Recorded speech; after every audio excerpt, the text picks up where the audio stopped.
I am Kimbo and I blog at agirlwithgluegun.com, and today I'm going to show you a really cool vinyl technique.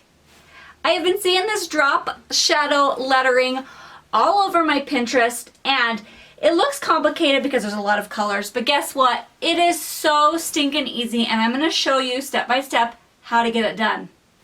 So I actually have a whole Silhouette Love series. There's a whole playlist that walks you through how to do stuff on your Silhouette Cameo, but this technique can be used with your Cricut or your Silhouette. It's just a matter of how you cut things out and how you're layering it on your project. So, like I said, whether you're a Silhouette user or a Cricut user, all are welcome to do this cool technique. So here's the project that I am working on. It is a blue clipboard. So I just laid out the vinyl around it, and I've swapped out for so many different oranges trying to figure out the perfect combination. So this is the set that I'm going to. So now I know that I need to cut out 1, 2, 3, 4, 5. There's going to be 5 layers here. Picking the colors I think is really important because that's what's going to really look cool when it's all layered up on each other. So that's why I like to stack them so I can visually see. Let me tell you guys, though, about these amazing things. Are you ready? These are sample kits from Expressions Vinyl, and they are the best. So they carry these samples of each kind of brand of vinyl that they carry. So this one is Easy Weed HTV, and it is so nice that you can just, like, you could take them off the ring, but you can go, okay, let's see, which coral looks good, what orange looks good, what yellow looks good, what blue looks good. It's just so much nicer to have this in your hand and pick than trying to guesstimate. The colors on their website, they actually do a really good job, but I'm just so like visually in my hands. For example, let's look. This one is the Oracal 651 sample kit. I'm going to show you, look, at all of these blues. These are all different shades. If you're trying to pick out a Dallas Cowboy blue, it's probably a little bit easier having this in hand and comparing it versus trying to figure out what blue is the best. So if you're buying vinyl, I totally recommend throwing a couple of these in.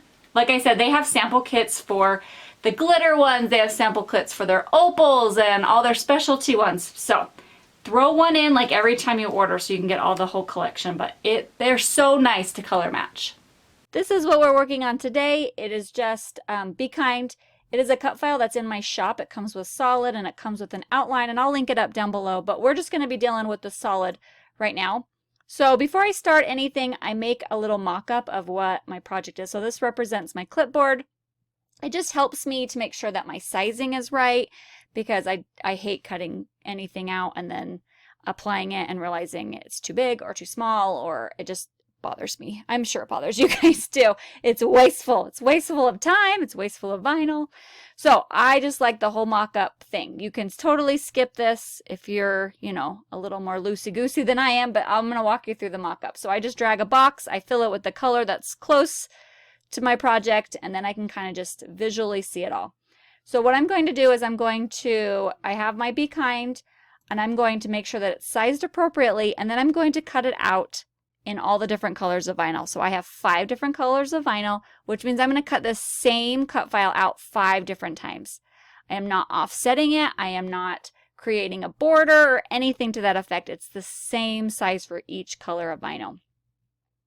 One thing to keep in mind when you're sizing is if you have a lot of colors over here, it's going to add more to the size. So this Be Kind right here has 4 layers of vinyl, and it's going to add an extra inch on to this project. So if you have your cut file and you have it sized perfectly, so it just fits in so nice on the board, and then you add the shadows, you're going to run off that clipboard. That's why I love the mock-up feature. It's because you can just see it and size it down, and then you know it's going to fit, and you kind of get the idea of what it will look like.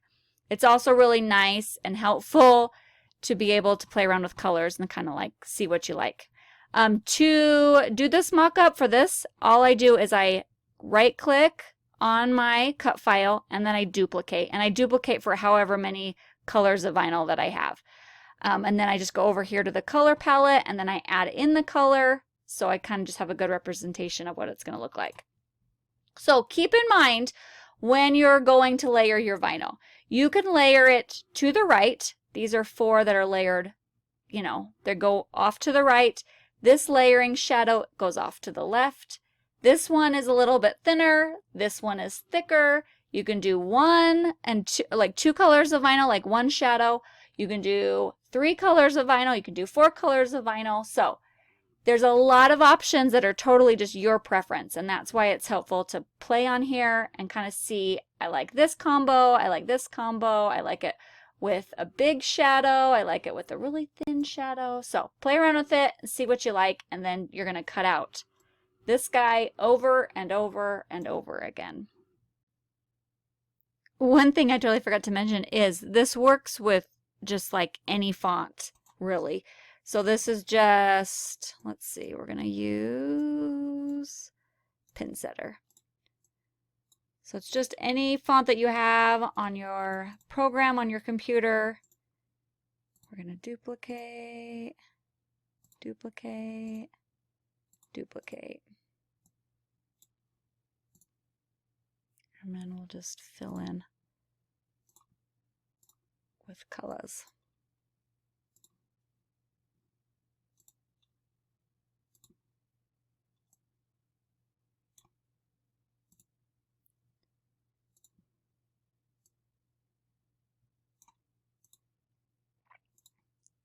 So don't think that you have to have like a special cut file. It really works. I mean, some things are definitely going to look better than others. But once again, do the mock-up and you can see. But for the most part, it's going to work with, you know, any font or any basic shape or cut file.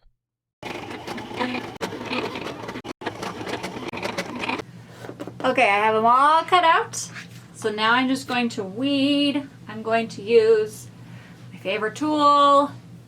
It is from Caesar. It's just a weeding tool that I got at Expressions Vinyl, which is where I, of course, got all this amazing vinyl. But it's just sharp, and I love it.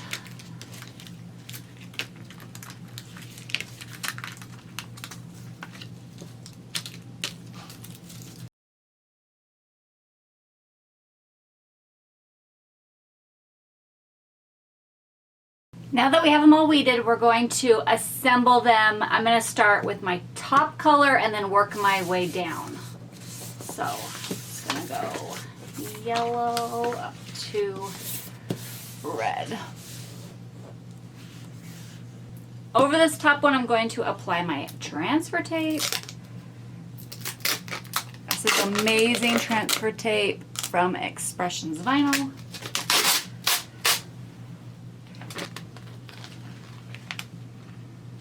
Lay it over, and I'm going to trim it a little bit.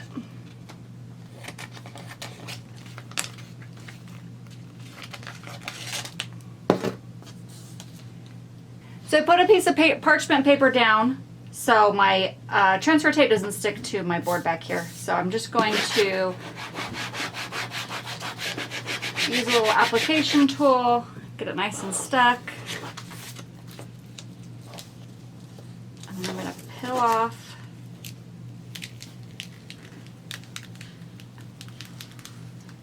the backing, and then I gotta grab my next layer. Okay, I learned this cool trick on TikTok, and it's very good for layering vinyl. So I do have a video on my YouTube channel. Look for the Minion Masks. It's all about layering vinyl. It's where you put a shape up in the corner, and then you line that up, and then everything is lined up appropriately. So to do that, you can do that with this method, but that takes a little bit more thought as you're cutting layers out. You have to make sure that the one that you're cutting out matches the right color. And so this one just seems a little bit easier to me, especially with this layering hack. So what you need is another little piece of parchment paper. The vinyl does not stick to parchment paper, so it's perfect to use. I'm going to cover up, this is my top layers right here. This is my layer underneath it. And if you can see, I have left a little piece right here. And I'm going to take my top piece, and I'm not lining it up.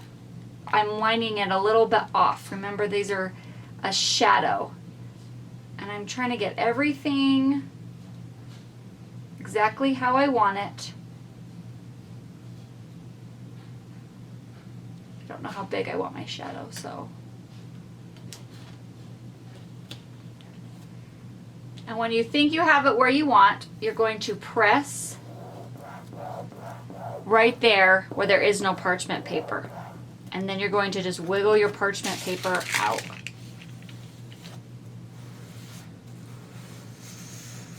I mean, that's awesome. And then you're going to repeat, repeat, repeat. So this is my next layer.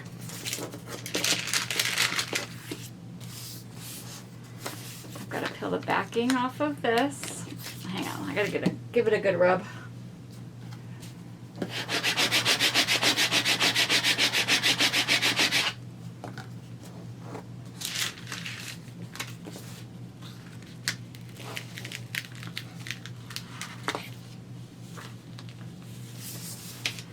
This is my next layer, piece of parchment paper, leaving a little bit exposed,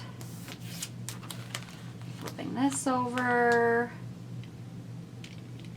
pulling it a little off to the side, and I'm trying to do the same amount that I've pulled it off, so each shadow is the same position and spacing apart.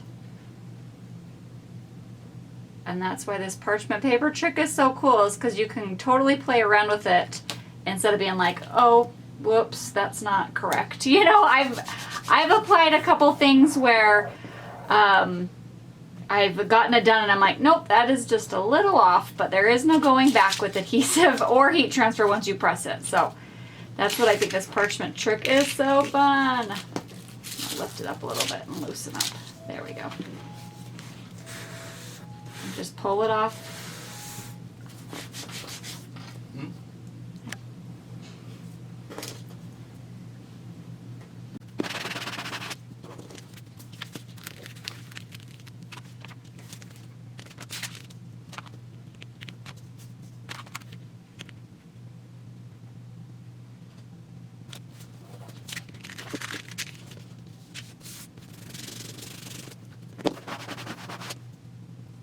Okay, I've got you a little bit closer.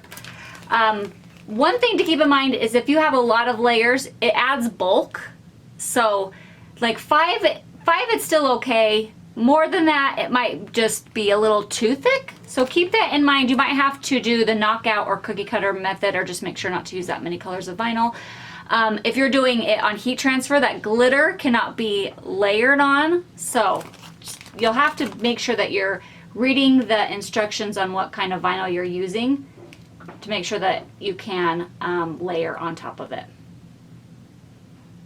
This is Oracal 631/651. I think I have a couple of each in there, and they can be layered on great. Okay.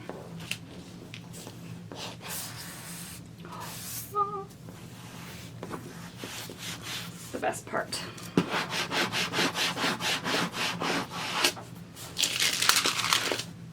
So I've got this Be Kind, and now we're ready to put it on the back of this clipboard.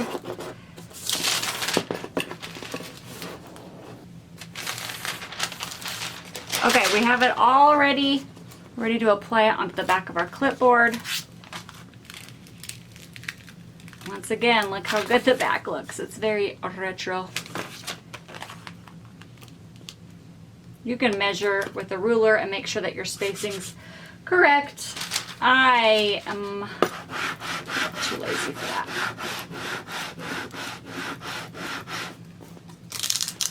When you're pulling your transfer tape off, it helps to pull at an angle back up on itself. It just releases the vinyl so much easier.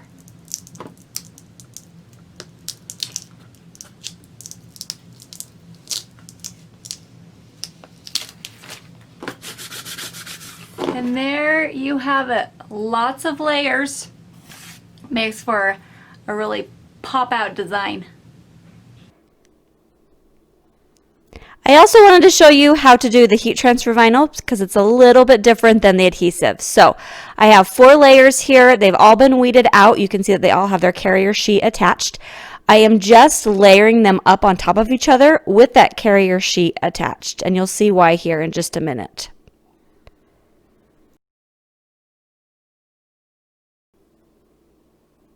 Okay, this is just another really quick hack for you. I'm just wanting to find the center of the shirt, so when I go to apply the vinyl, I know exactly where it's going, and I'm not, accidentally putting my vinyl off to the side a little bit. Because once it's pressed down, guess what? It's pressed down. So I am folding the shirt on half, I'm placing it on my mat, and I just press it with my easy press to get that nice crease right down that middle, so I know exactly where that center is. And then I just take a ruler and a Sharpie and I mark the very center of my design. It's right between that A and the C, and then I just line that up with that line and just lay it right on top. Now I know exactly where's in the middle is, and you can do that for the sides as well, but I usually just do right the middle.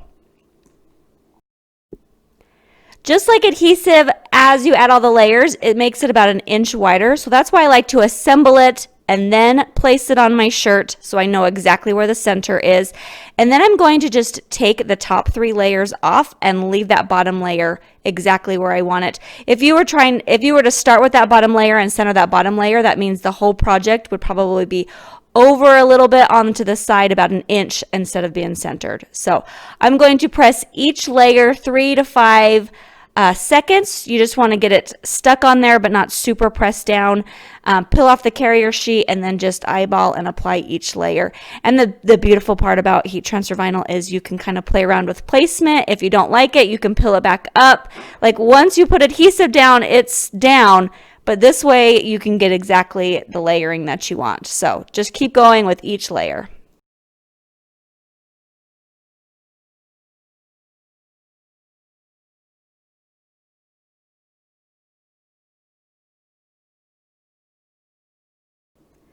Okay, this is my very top layer, and I wanted to tell you guys something really quickly. So as I'm moving it over, I realized that that very edge of vinyl was exposed, and I did not want to put my heat press down on it and burn it. So I put another carrier sheet over that and made sure that it was covered. And then for this last press, I do full 15 seconds, really pressing to get everything really stuck on, and then I turn it inside out and then press the back side. And then you're done, and you have an amazingly cute project. All right, I've got my Peachy Keen shirt on. All those layers, it just pops. I love it so much. I also have my clipboard.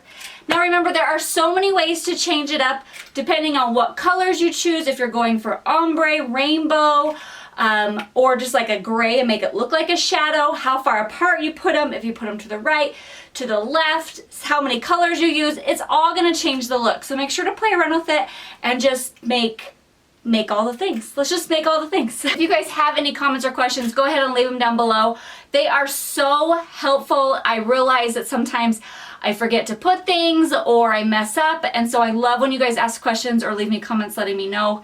I usually just go and update that blog post too. Last time I wrote a blog post, it was for to put heat transfer vinyl on a shirt, and I put press for 10 minutes instead of 10 seconds.